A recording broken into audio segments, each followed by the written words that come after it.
Stars will fade, the sun will rise, but I'll remember you were my firelight.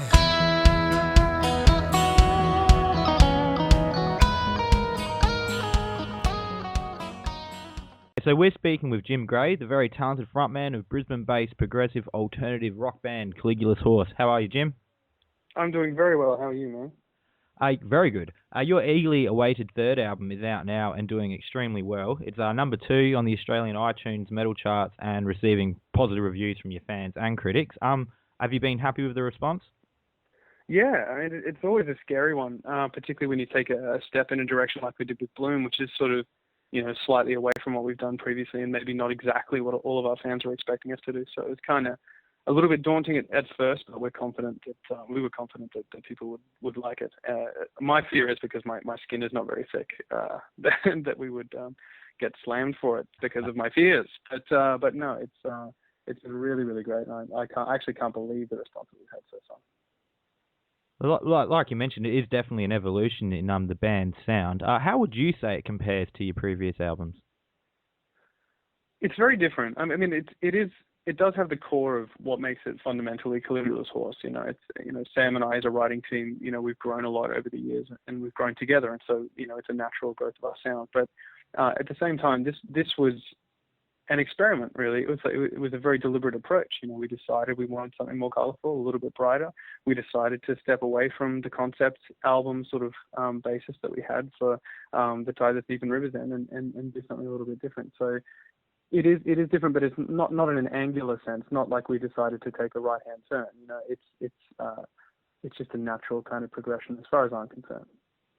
Now, as you mentioned, this one's not a concept album. So, lyrically wise, did you have a particular sort of theme in mind, or was it all just take each song as it comes?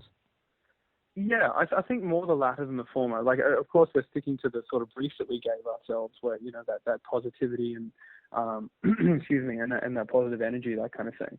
But a lot of it was each song would have a conceptual basis, just individually, like a little story or a little moment that might trigger the lyrical idea, and then the rest sort of my brain just sort of runs from there, almost out of my control. So, for example, Daughter of the Mountain was inspired by a Japanese myth I'm going to try and say it, and I'm going to suck. the Blossom Princess, Konohana Sakugahime, and she's like, her story is basically like the reason why life on Earth is supposedly fragile and temporary. Rather than it would have been if it was inspired, if she had not married the god rather than her sister, the Stone Princess, then we would have all been hard and lived a lot longer and things like that. So I thought that was a really nice myth, and that was the inspiration for that particular track. But a lot of them have little stories too. Yeah. Absolutely. Now, given that it's not a concept album, how did you go about arranging like what song's going to be in what place on the album? A lot of it had to do with sort of bridging keys comfortably, because the songs are in different keys, and Sam is sort of a master of that, and of sort of designing things in such a way that it's an easy listen all the way through. There's no jarring transitions between songs, and that the energy flows right. It was a very deliberate decision, of course, to start and finish the album with acoustic guitars too. So, you've got that nice opening soft with Bloom and then ending with Undergrowth as well. So it's kind of top and tail energy-wise. But yeah, it was very, very specifically designed to have a smooth transition. Absolutely. Now, Firelight, the first single. I'm going to laugh. Our lighting guy, Will, keeps calling it Firefly just to piss me off. That's like a deliberate thing to him. So yeah, good. You're in with Will now. That's cool. Awesome. You guys are best friends.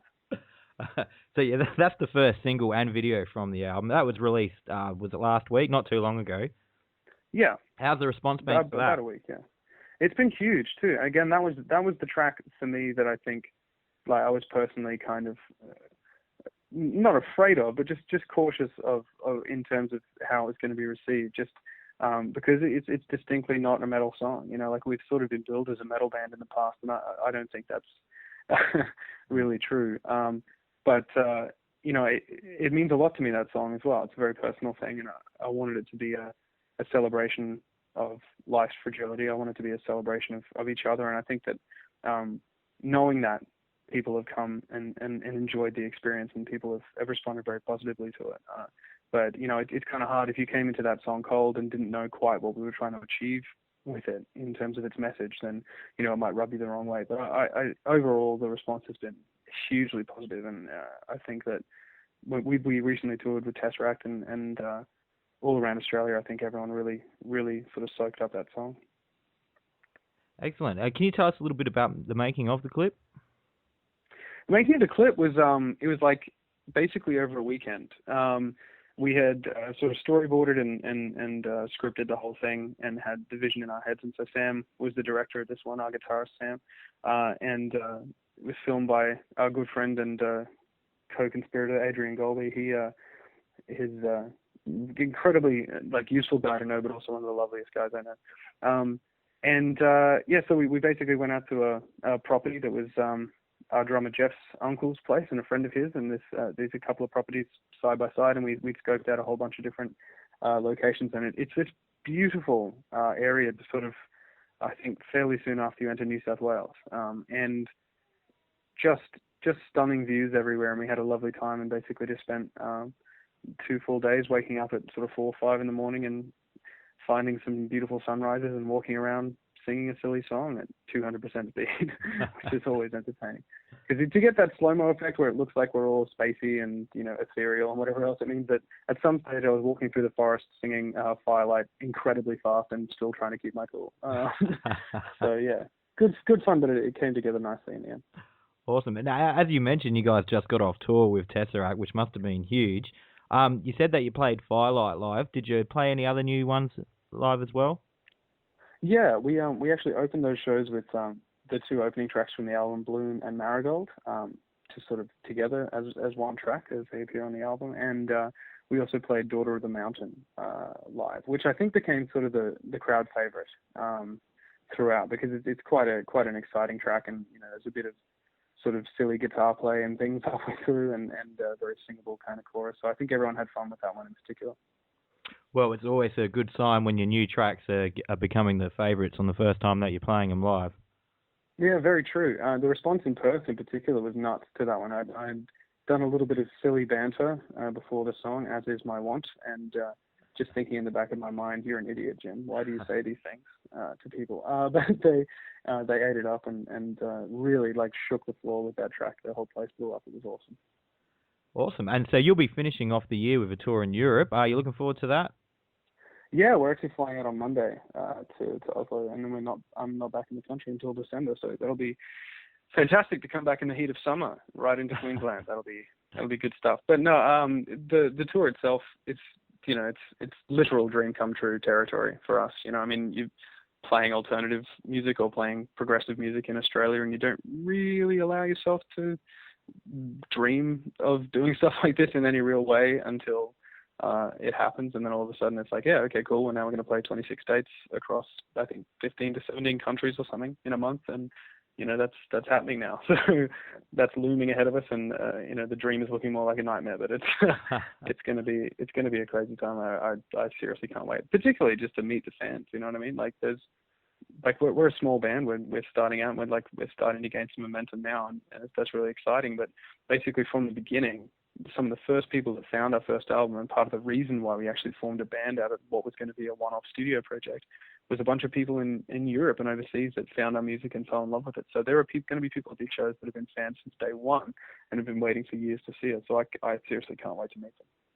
There are a lot of Aussie metal and rock bands that are starting to make some pretty good headway on the international scene, including you guys. Totally. What do you attribute to that? At the moment, I think there's just a flavour for it. The world's got a taste for it now. And I've been doing interviews and chatting with people from all around the world about Bloom and about that. And I do get asked this question a lot. And it's important, I think, for people to realise that all these artists that are breaking out now have been around for a while. They've been trucking away in Australia. Like Neighbour the Scarist is the key example, I think, from Melbourne. Those guys have been around doing what they do for 10 years. And on the back of their previous release and how successful it was, and this European tour that they've just completed, and now they're on tour with Cradle of Filth over in Europe, which is fantastic for them as well.